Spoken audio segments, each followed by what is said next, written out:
Edward Bernays says, that most of your ideas, most of your thoughts are all curated by men that you've never even met. Your taste is selected for you by the time you're born. It's all put in front of you, dude. People don't have people. Dude, by the time you're born, you have a race, a nationality, a belief, a language, a religion, a social security number. Yeah. You have your birth certificate. You have a nationality. You have an anthem. You have a label. Nothing about you is you. Everything is cast upon you, and your entire journey in the first years of your life is figuring out how the fuck do I get rid of all these labels and figure out who do I want to become. Guys, that is so true. You wake up one day as a baby, is given to you, for example, your name, where you're from, what you do, for example, your religion. And it's funny, your parents, and you don't question because you're like, okay, cool, this is how it should be. But to be honest with you, you question everything. Can I tell you something though? Tell us. And it's very problematic because young children, I tend to see them often in front of televisions and iPads. But guess what? We know that there's very clever people out there that are very good at manipulating older people and people in their 20s and 30s. Guess what?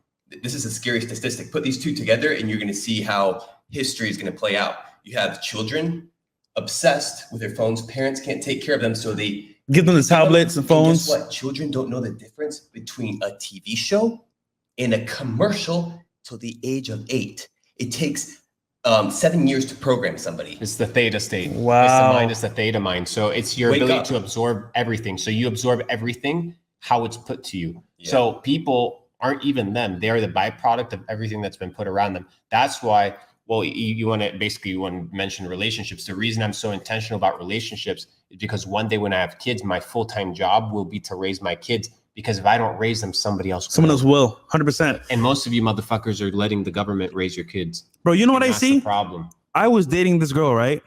Single mom. And she would literally give her kid like the video, by the way, guys. Like the video, sub the channel as well. We got how many people are like? We got this thing? 656. How many people are? But we got we're dropping too much shots. They got to show love back. Some I think gems, it's bro. Good, right? What do you think? No, they definitely should. But bro, it's crazy because like this girl, right? I was talking to, she would sit her son down and then give him a tablet for hours. He watched random shit like, for example, adult shows, commercials, like you said, that would pop up on the videos. And I'm like, he's watching people that on Twitch. I'm like, bro, he's only like 3 years old. Yeah. So he doesn't even know what he's watching, but he's taking it all in. And his mom is just there. And it's fucking him up. But then you ask yourself, what the fuck's happening with my kid? Why doesn't my kid love me? Why doesn't my kid have a relationship? Why doesn't my it's kid not listen? even it's not even your kid. Bro, It's not even your kid. Not anymore. It's not even your kid. We got you haven't raised them. You raising your child 3 hours a day ain't raising your kid, motherfucker. It's the government. 98 says, yo, boys, love the stream. I found a fucking Rolex on a plane today. I'm so hyped. Hope you guys are having a good day today, too. Enjoy it, bro. Good luck. You had great luck. That's funny, bro. Want me to teach you about the law of opposites? Go ahead.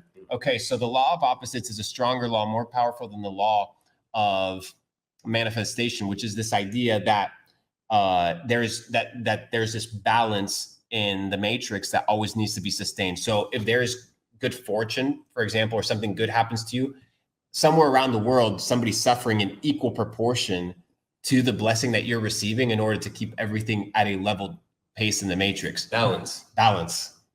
Very interesting principle. The world has to work harmoniously at all times. I can see that, bro, because like, dude, nothing's going to be equal across the board. Like, I could be living the best life possible here in America, but someone in Africa is dying. Exactly. It's just terrible, bro.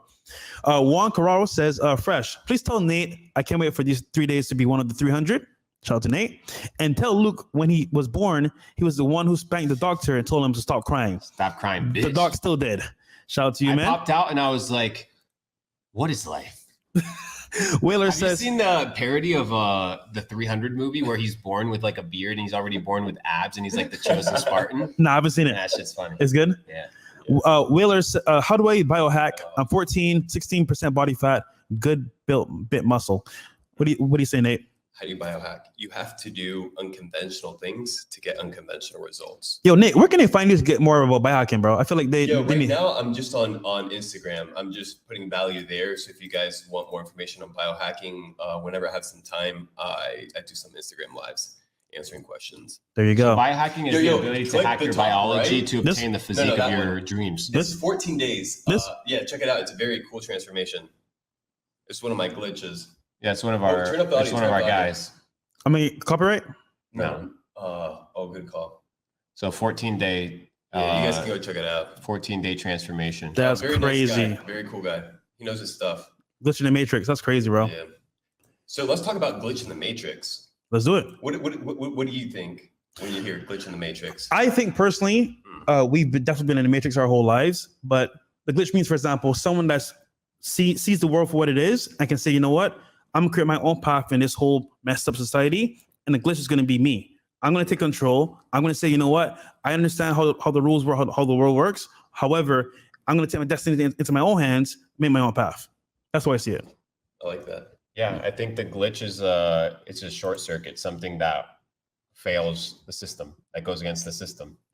So it's your ability to glitch out of the ones and zeros that we're programming. Shout out to the top G himself. Ernie, question for Nate. What is your best tip for weight loss? I'm already doing fasting, 1 meal a day, ketogenic diet, and heavy lifting 2 to 3 days a week.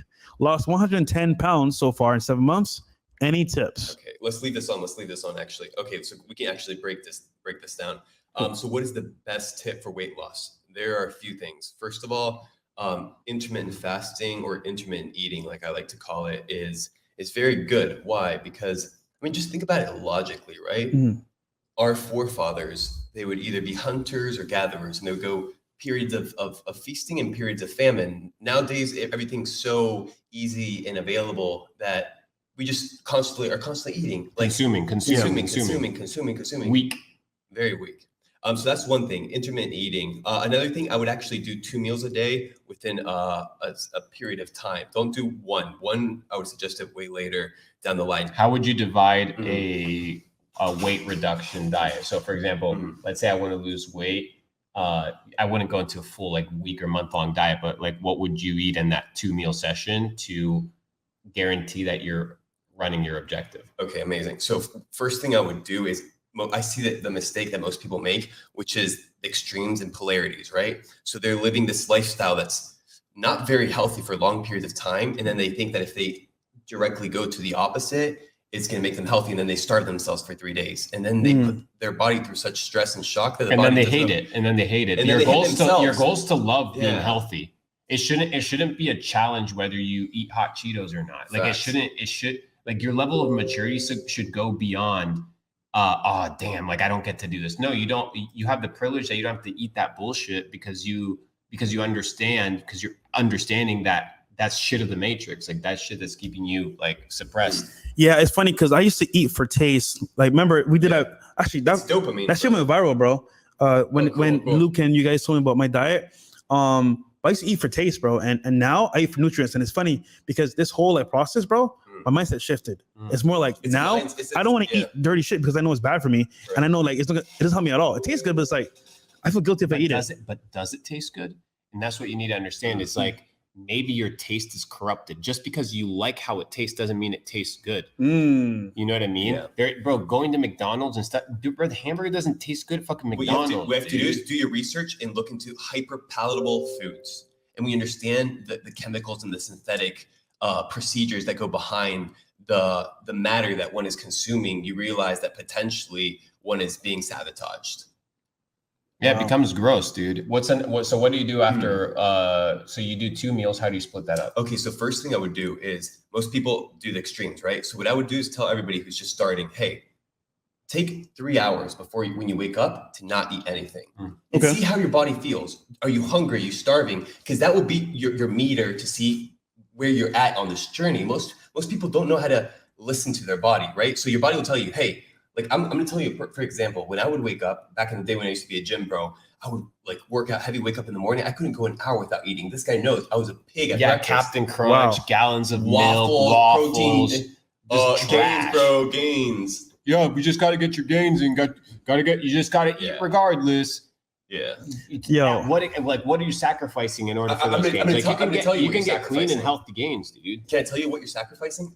So people don't understand that day and night, right, has a certain duality to it. Like everything goes around in circles. People ask me, Nate, what do you do in the morning to get energy? I'm like, no, what do you do the night before? How do you prep yourself for the next day, right? So your body can't do 2 things at night, right? If you eat a lot of food, it's either you pass out and you digest the food and your body's working overtime, or you take a pause 3-4 hours before you go to sleep, and you potentially drink some teas that help you digest the food better. Why? So when you go to sleep, your body can actually rest. And when you wake up in the morning, you feel rested. But what do? People go out at 2:00 in the morning, drink a lot of alcohol, eat a lot of food, stuff their face, go to sleep, wake up in the morning, they feel tired. Their body even hasn't finished digesting the food. Sabotaged Breakfast. They go to Waffle House. They sabotage literally the next day. Well, let me go drink alcohol and let me then go shove my face with some pancakes and then let me go take some Advil because my head hurts, and let me drink some tap water while I'm at it. Oh, well, now let me take some pre-workout and go lift some bullshit weights. And I got gains, bro. Yeah, but you got gains, but your life is unhealthy, dude. Yo, that's like when you go out, right? You eat food and you're mad tired, you go to sleep. You're like, why am I tired in the morning? All right, I slept for 8 hours. I slept for 8 hours. Can I ask you something? Yeah. Why do we eat food? Like, what's the purpose of food? It should be for nutrients, right? Or to fuel the engine? It's nutrition. It's like a Ferrari operates in a certain way, right? Mm-hmm. If you give the Ferrari diesel and it takes gas, you're gonna fuck it up. 100%. Like, you have to learn that you are a spear within a vessel. Like, how do you take You're care a machine. of the You got to vessel? take care of the machine. You got to fuel the machine the right way. The system wants to control the machine that you have. The operating system. They want to control it. If you're weak, stupid, dumb, suppressed, depressed, anxious, filled up, like, let's be no honest. wonder you're not going to oppose anything, dude. No wonder you're not going to question anything. My job isn't to get strong. My job is if I'm an elite, my job is to make sure every constituent of mine is weak so that they cannot rebel. Yeah. That's what they do in North Korea. Hey, man, they starve their people. That's the plan. Master plan. Open Up says, y'all heard of gematria? It explains a lot. What is? I mean, gematria is this idea of utilizing numbers in order to it's ancient wisdom. In order to kind of decipher certain things. I'm not very familiar with it.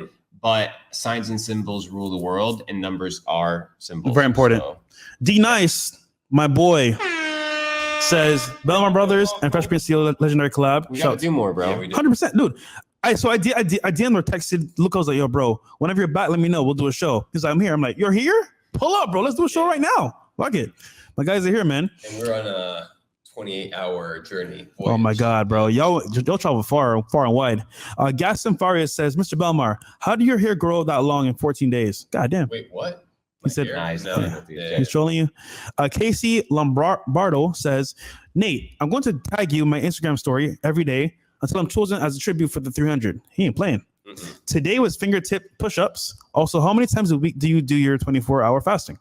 So I do fasting depending on what cycle I am, right? Because most people tend to live a very rigid lifestyle. Like this is how I'm going to do things, right? I'm going to give you a perfect example. People write journals like, tomorrow I'm going to work out shoulders, and this is going to be my routine. And potentially wake up that morning and your shoulder hurts, but the motherfuckers go in the gym and push it anyway, and then they get injured. No, you should learn how to listen to your body. If your shoulder hurts, perhaps you need to do a different kind of workout to rehabilitate those tendons and small muscles that need to gain strength because the bigger muscles are already clearly strong. Yeah. So listen to your body. Don't just do what you feel like. It's intuitive training. It's intuitive everything, dude. It's intuitive eating. It's intuitive research. It's intuitive business. It's intuitive life, dude. You got to fucking question everything. Question yourself. Am I working out? Why the fuck am I working out, dude? Why the fuck do I want big arms? Why the fuck? Like, why? Do I want it for validation? Do I want to be healthy? Dude, I was sitting next to a guy in the airplane today who's probably 55, 60. He was using a cane. I saw it. He was so all like this, sitting like this. I'm like, dude, I do not want to be sitting in bro. First class at the age of 60, feeling and living this way where I can't even lift my shoulders to put my bag away, dude. That's not the type of life I'm trying to live. So when motherfuckers come and tell me, dude, you're being extreme. Okay, I don't give a fuck. I'll go to your funeral. Yeah, bro. I don't want to be like that either. That's doing handstand push-ups. That's cringe, at bro. the age of 70. That's cringe. Like Mr. Miyagi. Sheesh. Shout out to him.